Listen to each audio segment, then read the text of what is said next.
It's so peaceful up here. I mean, nobody knows, or didn't used to know we were here. We used to call this house Shangri-La in the clouds. I mean, when you come over the river there, on the bridge, and look along the river bank at this time of the year, and you see all the flowers on the trees and everything, there's one massive blossom along there. And they're just going to bulldoze all that lot.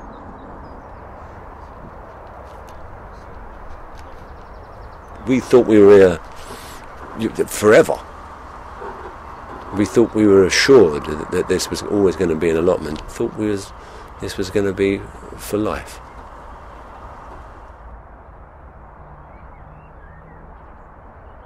There's 84 plots up here, and we got all different ethnic communities up here. I started gardening about 1948, something like that, I think. Berries, gooseberries, onions, garlic, carrots, swedes, potatoes, lettuce, strawberries, onions, carrots.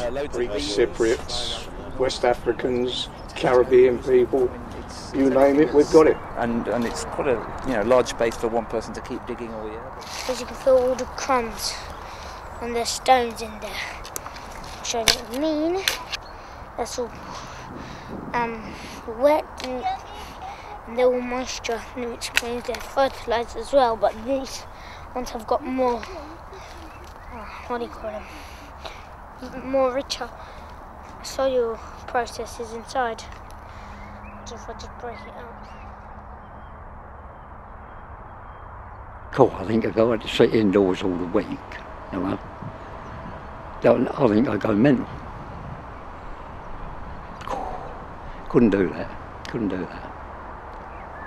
No. As I said, as a kid, I used to come over here with my dad. Where you going, Dad? Allotment? Can I come? Yeah, come on then. That was it. When you put your hands in the soil and you bring out new life, you're just thinking, yeah, and then you eat it. As I say, after 54 years, the amount of stuff I've put in the ground up here, you can see I've had to raise it, all the edges up to hold the soil, This fixed we come from Cyprus. The old man he bring from Cyprus and he got his own garden. And he cut me one small branch and I put it there 15 years ago. We left Cyprus and we come here. It's 1974. We lost the houses, we lost everything, and so everybody goes somewhere because it was the trouble. So I had the British passport there and I come here.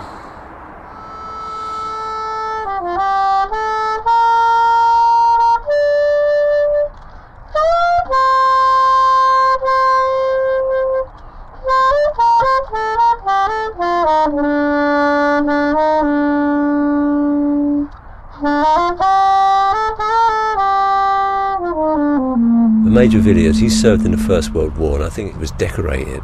And he must have been in the army before that, because there's pictures of him with Winston Churchill. I don't know if they was in the same regiment together, but it's a regimental photograph. Churchill seems to be wearing a different uniform to the others slightly. And after the war, I think he had a sense of noblesse oblige, and he thought the soldiers and the common people were treated roughly and not treated fairly, and he instigated his allotments, and he set them up definitely, I think, in the 20s, and it was reclaimed rubbish dumps. What we're standing on at the moment is London's rubbish, 22 foot deep, and he had this capped, and then there was topsoil brought onto it, and so I'm told he got all the wild plum trees along the bank to sustain the bank, because at the bottom the Lee is running through. We have had a meeting with Phil since then, who was the Friends of the Earth lawyer, and I'm hoping Julia's got the letter from him, because we've asked him to begin to move against the LDA. Her husband used to run it. She'd just come up occasionally, and then when he died, she took it over. So they do pass on, which is nice. They pass. Albert got his from his dad. We burrowed our way in and got about 30 doors out. Then we got some plywood from a friend of mine. That's the floor. Underneath the floor is curbstones, which we dug out again, down a dump, all underneath his curbstones, then the floor, then the window. Dennis brought the windows, didn't he? The crittle windows and the doors. But it's mostly old house doors like this.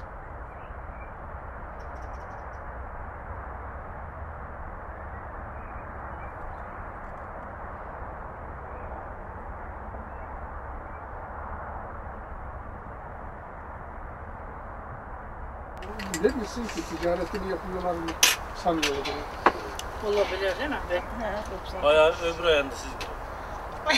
Yani orada kalsan bir şey etsen bunu yapacak. Yatıyor aslında orada yatıyor. In September 2005 she died, and what was horrible about it was that she died, and you know that was quite sudden. But what I did was came here afterwards, and I sort of went to the vets and picked up the body and took it home, and thought, what do I sort of had the urge to bring her up to the allotments, which was kind of strange. But I thought, no, I can't bury her here because it may be bulldozed, so where am I going to put her? Anyway, I left her at home and thought, well, I'm just going to have some thinking time, and I came up here to the allotments, and of course Hassan and Reg were here, and I sat with them, and they've lost dogs, both of them, at various times, and so I sat and they just fed me with tea and sympathy and let me cry and told me about the dogs they'd lost. And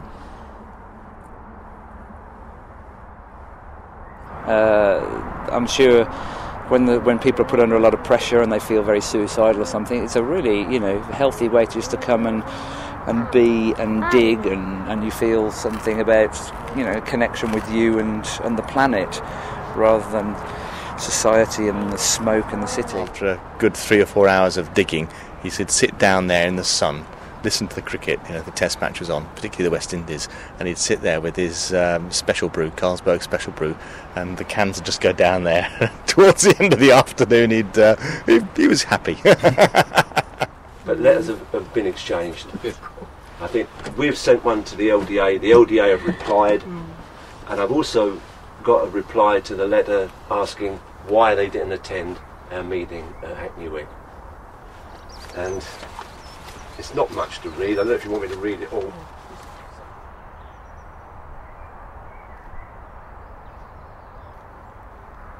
One bloke owed me about 80 quid for cat food because I was looking after his cat for him up here. So he said, well, I'll give you the money later on. I said, you got a greenhouse up on top of your shed? I said, you ain't bleeding using it? I said, I'll have that. So he said, yeah, all right.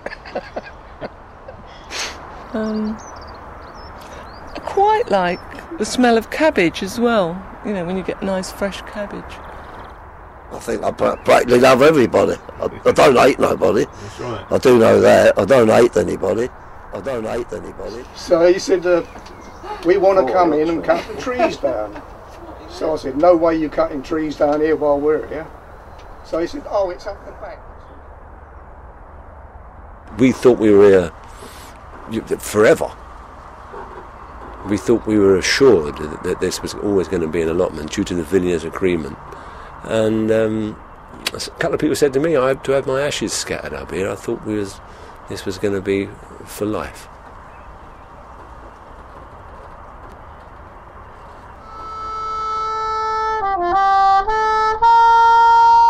The only reason we're upset about having this environment destroyed is all they intend to do with it is put a footpath through it.